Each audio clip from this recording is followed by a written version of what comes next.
जय महाराष्ट्र मित्रांनो, मी मराठी 45 या चॅनलवरती आपल्या सर्वांचे स्वागत आहे.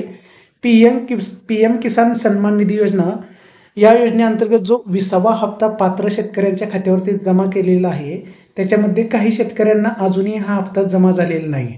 तर अशा संबंधित भरपूर तक्रारी येत आहेत शेतकऱ्यांच्या. तर आता या व्हिडिओमध्ये नेमकं हा हप्ता कुठल्या शेतकऱ्यांना मिळणार नाही हे आपण या व्यवस्थित व्हिडिओमध्ये जाणून घेऊया.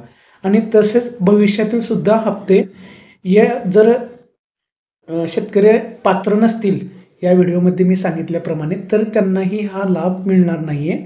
तर या व्हिडिओला सुरुवात करूया लगेचच. तर इथं बघू शकता तुम्ही PM किसान सन्मान निधीच्या जो गव्हर्नमेंटच्या ऑफिशियल वेबसाईट आहे, त्या वेबसाईटवर आल्यानंतर होम पेजलाच आता शासनाकडून एक नोटिफिकेशन दिलं जात आहे. नवीन नोटिफिकेशन आलेलं आहे 2 दिवसापूर्वीच. तर इथं बघू शकता तुम्ही PM किसान सन्मान निधी योजनेचा जो 2 ऑगस्ट 2025 रोजी जो वितरित केलेला हप्ता आहे, तर त्या योजनेसाठी मित्रांनो KYC त्यासोबतच आधार बायोमेट्रिक आधार बँक लिंक झालेलं असेल अशा शेतकऱ्यांनाच या योजनेचा किंवा या हप्त्याचा लाभ मिळालेला आहे.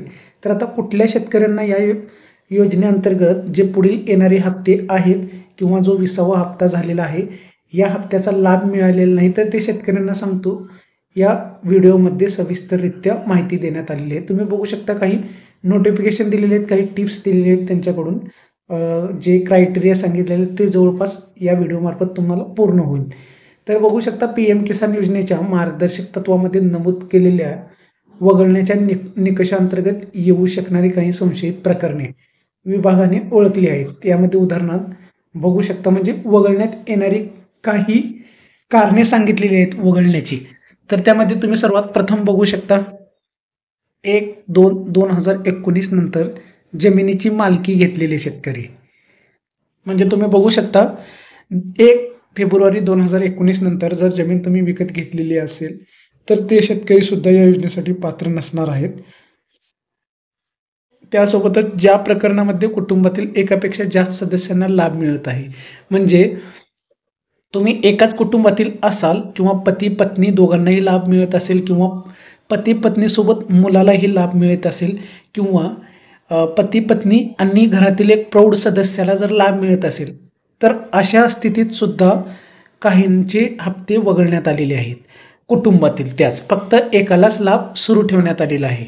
तर त्यासोबतच तुम्ही बघू शकता 2 महत्त्वाचे क्रायटेरिया त्यांनी सांगितलेले आहेत. यांना शंका आलेली होती या 2 मुद्द्यावरती, म्हणूनच ते त्या शेतकऱ्यांना 20वा हप्ता दिला गेलेला नाही आहे. या हप्त्याअंतर्गत 20व्या PM किसान सन्मान निधीचा जो हप्ता होता त्यामधून वगळण्यात आलेला आहे अशा शेतकऱ्यांना. ज्या 2 अटी सांगितलेल्या आहेत, 1-2-2019 नंतर विकत घेतलेले जमीन आणि त्याचे मालक असतील ते शेतकरी आणि एकाच कुटुंबात जर एकापेक्षा जास्त लाभ घेत असतील तर बाकीचे एकाला सोडून बाकीच्यांना वगळण्यात आलेलं आहे. हे 2 अटी होत्या आणि प्रत्यक्ष पडताळणी पूर्ण होईपर्यंत अशा प्रकारांचे फायदे तात्पुरते रोखण्यात आलेले आहेत. तुम्ही बघू शकता स्पष्ट सांगण्यात आलेलं आहे वेबसाईटवरती. आणि अधिक माहितीसाठी जर तुम्हाला अजून जाणून घ्यायचं असेल की PM किसानचा हा हप्ता का नाही आला, तर त्यासाठी तुम्हाला PM किसान वेबसाईट आहे किंवा मोबाईल ॲप्लिकेशन आहे, याद्वारे सुद्धा तुम्ही जाणून घेऊ शकता किंवा किसान ई-मित्र चॅटबॉट म्हणजे जे आत्ता तुम्हाला PM किसानच्या वेबसाईटवरती उजव्या कोपऱ्यामध्ये खाली ई-मित्र आहे त्याच्यावरती सुद्धा तुम्ही मेसेजद्वारे विनंती करू शकणार आहात, जाणून घेऊ शकणार आहात. तर अशा प्रकारे हे कारण होतं की PM किसान सन्मान निधी योजनेचा 20वा हप्ता न जमा करण्याचं शेतकऱ्यांना. जर माहिती आवडली असेल तर चॅनलला लाईक आणि सबस्क्राईब करा. धन्यवाद.